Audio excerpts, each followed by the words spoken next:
What if I told you a product that was released at SHOT Show this year has already been ruined by dropshippers on GunBroker and other platforms online? The Smith Wesson 1854 4570 lever action. Now, the Smith Wesson 1854 lever action is highly regarded as one of the most surprising new additions to their lineup, and we'll talk about this here in a moment. It's the first lever action that they've made in almost 170 years, and it was one of the largest product reveals that they've had in a very long time. So it was a very surprising introduction on their part. But today we're going to talk specifically about, is this a good product for your store? Is this something you should have on your shelves?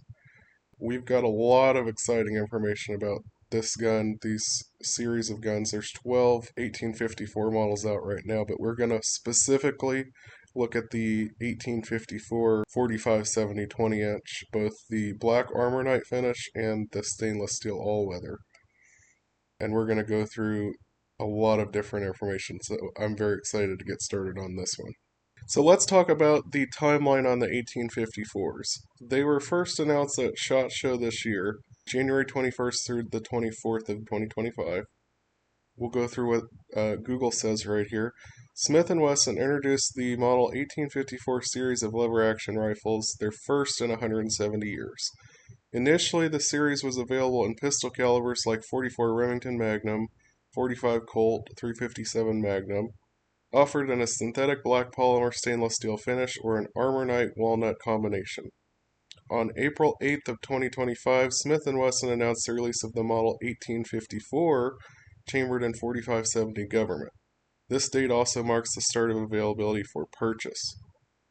April 16, 2025, news outlets began reporting on the introduction of the 4570 variant, highlighting the two specific models, a matte stainless version with black synthetic furniture and an Armor-Nite finished stainless steel model with walnut furniture. April 17, 2025, more detailed articles and first looks were published, confirming the release of the 4570 variant and mentioning the two distinct models. Furthermore, Google says, regarding monthly sales figures, the provided information does not contain monthly sales figures for the 4570 models of the 1854. However, some sources mention that the CEO believes that the 1854 launch has helped the company outpace the overall industry in sales, and there was strong consumer reception to new product offerings. So what are our takeaways here? The first models were announced at SHOT Show in January. The 4570 didn't come out till April, or announced in April. April 8th is also the date when the availability began for the 1854 and 4570. But furthermore, according to this, the CEO cites the 1854 launch as one of the drivers for Smith & Wesson sales. It's one of their top products right now. So that would lead someone to believe, if they ran a store, that this is a great product for you to stock, right? So after reading that write-up on Google and seeing that the CEO of Smith & Wesson cites that this is one of their top moving products right now, a lot of stores would start to look into this. That gains their attention. So the next screen that they would probably look at to see how things are moving, one common way is to look on Gearfire, which I've talked about Gearfire before. Gearfire is both a website host, it's an e-commerce platform for firearms, ammunition, and accessories. It's a drop shipping option, but it's also used for carrying your own store's inventory. So it's a multi-part solution. But one of the features we're going to drill down on today is that they have a way to see what kind of inventory is moving from distributors. They have this, and I've got a picture of it here. There's a screen that says top sellers, and that's from your dashboard. You can see how to get there. So that's what this screen is from there. This is the top selling report for the last 14 days. And we can see that the 4570 here is number 8 and 9 on this list. Both the black Armor-Nite finish and the stainless steel. The black Armor-Nite is moving a little bit better according to this. And according to this screen, it says that they have sold 25,000 of them in the last 2 weeks, and 23,870 of the stainless steel. Now, when you look at those numbers without thinking, that seems like this is an amazing performer. 20,000 sold across the country. You would think that, oh, well, if I order this, I can get it moved too, right? I can sell this really quick. Something I talked about in the video with Rack and Revenue, and I gave an example of this, is we bought a lever action back when Ruger bought out Marlin and started shipping those out. From the time that we had the lever action in our hands and listed it on GunBroker, it was gone within 12 hours, the same day. And that's kind of the same vibe you get from the CEO at Smith Wesson telling you, this is a hot seller, this is driving our sales. If you get this in, it's going to sell out immediately. That's the kind of thing he's trying to tell you. Couple that with you're looking at this screen on Gearfire and it says, oh, they sold 25,000 of them. I can sell one right now if I had one in my hands, right? So let's delve into this a little bit deeper. So when we click on that entry on Gearfire, they have the 2-week breakdown on how they get to 25,000 moved in the last 2 weeks.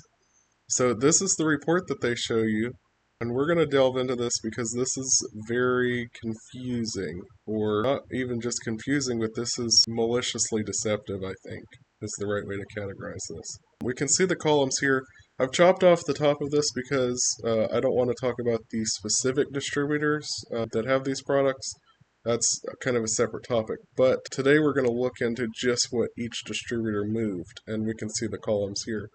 The biggest distributors, there's really 3 that really carry this product from Smith & Wesson. Here we can see the first one, the first column. They moved 2,856 of them according to this. The second distributor moved 20,000 of them. The third moved 830. And then we've got a couple others where they just moved 363. But what exactly do these numbers mean? Gearfire would have you believe that they sold nearly 25,000 of these, right? When it says total moved, you're thinking, oh, moved as in moved out the door, sold it. And even on the previous screen, they give you like an average price next to these numbers. So you're thinking, well, if they move that and we have a price here, this is what I could get in and sell them, and it's a hot seller, so it'll go quickly, and I can get this price. This is the average price. This is telling me all the things I want to know. I'm just going to click buy now, right? But you can't trust this. This is deceptive. This is telling you a fictional story. This is not how it really works. So let's take a look at these numbers and figure out what they actually sold. So if we think about how many products are actually going out the door at Smith & Wesson, 20,000 1854 rifles, especially in one of the 12 SKUs. This in particular, we're looking at the 1854 Black Armor Knight right now. 20,000 represents a number that is really unobtainable. There is no way that Smith & Wesson can physically get 20,000 rifles out the door. Probably even across all 12 SKUs, they're not going to have anywhere near that. They may have maximum 2,000. That would be my guess. So this next one, with the assistance of Google Gemini, I went back and forth and I said, I'm thinking 25,000 of this SKU really just can't physically be possible. Can you break this down? And I showed it a few pictures and I said, let's go through this a couple different ways. How can these numbers be true from Gearfire? They would have you believe that they're shipping out 25,000 of these in 2 weeks. So let's go through the numbers as they actually happened. So the report that we got is kind of like a daily count of what they have in the door. So one distributor said they had like 1,416 of them. But you notice each day that goes by, they still have that number. So that means they actually sold none. Those ones that had 3, 6, and 3, the next days after that, the next entry down, they had none. So that to me means that they sold that in that day. They had one, then they didn't. And so the next couple days they got another one, they sold it because it came off the list. If you have 1,416 of them, you're not actually selling those. Those are just sitting there. And that much inventory on their list means that nobody, if they're looking at it and they have over 100 of them, that means that they're easy to get, they're not going anywhere. That's really when the dropshippers start creeping in, and we'll talk about that towards the end of the video. But specifically here, when I analyze these numbers, I said let's do a more realistic calculation. And here's what it says. Let's make a best effort calculation based on only the sales we can definitively see or infer from the report. So they said from the biggest distributor, we can clearly see the one-day drop from 1416 to 1357. That could represent 59 sales. We'll ignore the later inventory increases. That was new stock arriving. So if it goes down, you can count that as a sale because if you get new ones in, it's going to go up, right? And it can fluctuate day to day, but let's just say they have that many in stock, 1,416 of them. Because normally you want that inventory to build and go up. Because at the distributor level, you don't know when they're going to quit making these. You don't know when they're going to quit shipping them from Smith Wesson. You got to have those on the books. They got to be in the warehouse ready to ship out. So it makes sense that you would be increasing consistently. But going forward, 59 sales, 6 sales, 3 sales. So let's total that all up. In this 2-week period, they could have actually sold only 72 of them. Now, I don't know if you're following along with me, but 25,000 sales is what Gearfire tried to tell you. But if you go by these numbers, they may have only sold 72 of them, actually. And that is a huge discrepancy. That is not even 1%. That's ridiculous. You're talking a quarter of a percent of what they actually tried to tell you they sold. That's not confusing, that's malicious. That will ruin a business if they're lying to you on that scale. And people get hurt like that. People get hurt like that.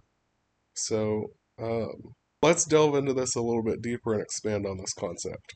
So let's go back to that item movement report. Initially, from the Google timeline, the 1854 was announced at SHOT Show, but they didn't actually start shipping until April 8th. This is consistent with what we see in Gearfire. Back on SHOT Show, they had none of them. So let's follow along. This is the first recorded sale we have in Gearfire was on April 14th, 6 days after they said that they were first available. This is whenever they were both in the door from Smith & Wesson to the wholesaler. A dealer bought it, and then it hit the inventory listing here. So, but I don't think that could be 6 days delayed, and we'll see this here in a second. Somebody got lucky, or a wholesale vendor watched out for them to get them this sale. And so next we have the first actual volume arriving at distributors. This was not until April 29th. So let's recap. The 8th is when they said that they were first announced in 4570.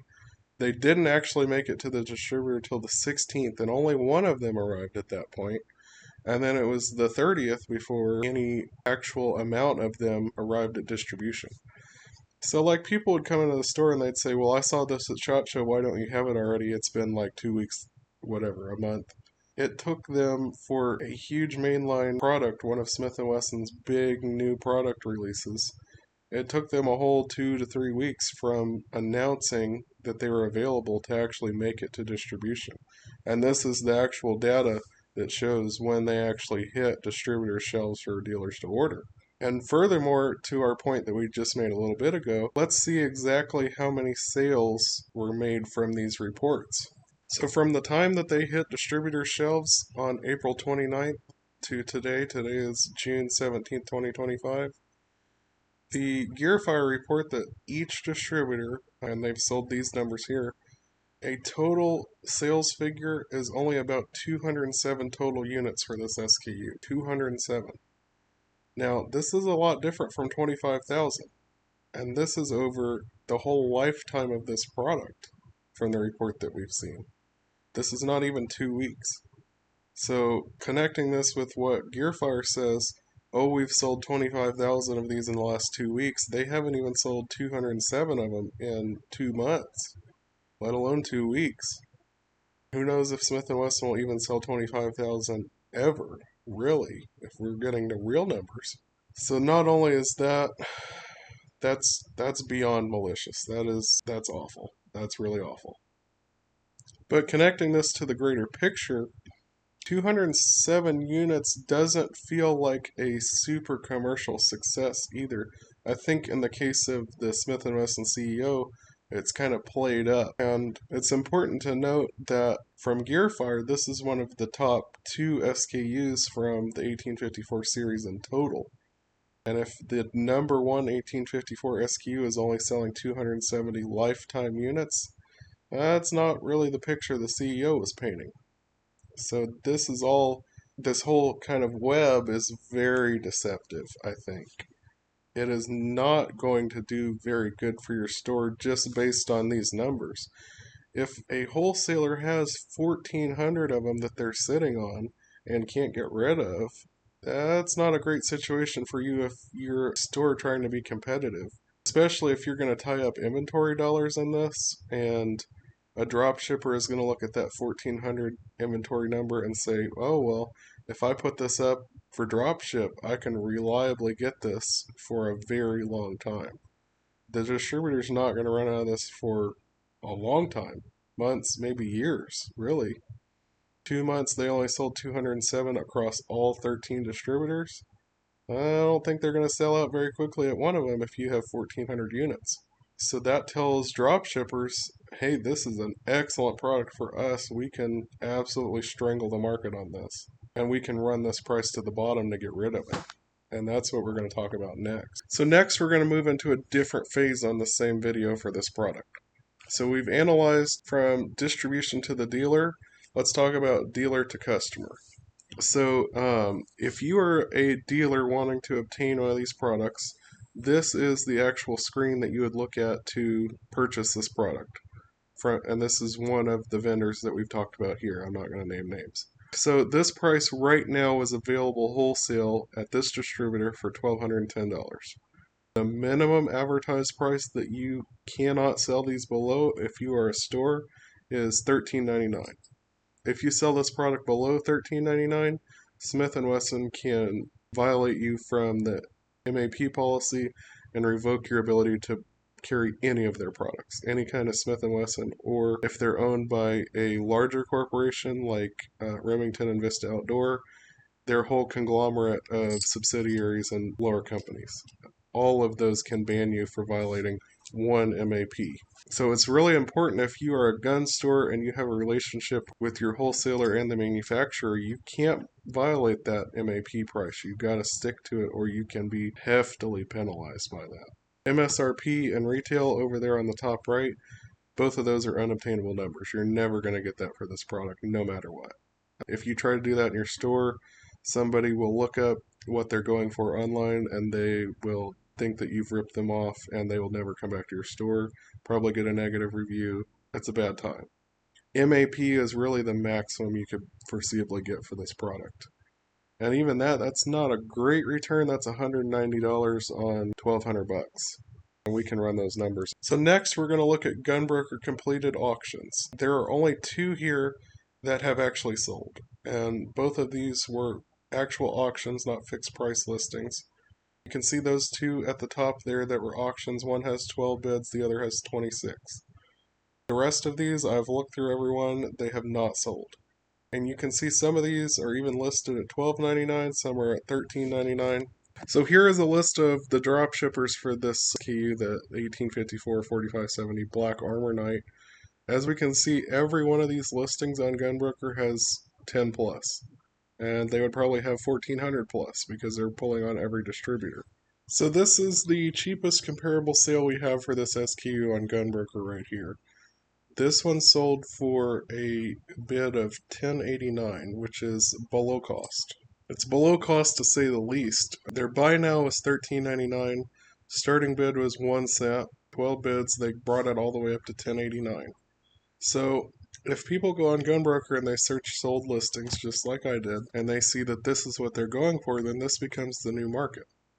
This is not sustainable. This means that everybody that's trying to sell it at the manufacturer listed MAP of $13.99 is not going to be able to compete with this. People are going to expect $10.89 as the new price. And this count right here violated the MAP, probably will not see any repercussions from it, but in effect has killed the market on this particular SKU number, the 1854 Black Armor Night Finish 4570 Government. People can no longer sell this. This changes the market, and it changes it in a way that makes it uncompetitive for other stores, especially stores that live and die by MAP compliance. You can't compete with this. It's not going to happen. If you buy the Smith & Wesson 1854, this particular rifle, you're not going to sell it anywhere but in person. And if you have a store that doesn't have an in-person presence and you're only online, you can't compete with this. It will just sit there. It is dead inventory. So let's assemble all the puzzle pieces to the 1854 4570 Black Armor Night Finish. The CEO has overhyped the economic viability of this product. We've looked at the data. There have only been, let's say, 207 sales that are reported for this SKU number from distribution to dealers across the country.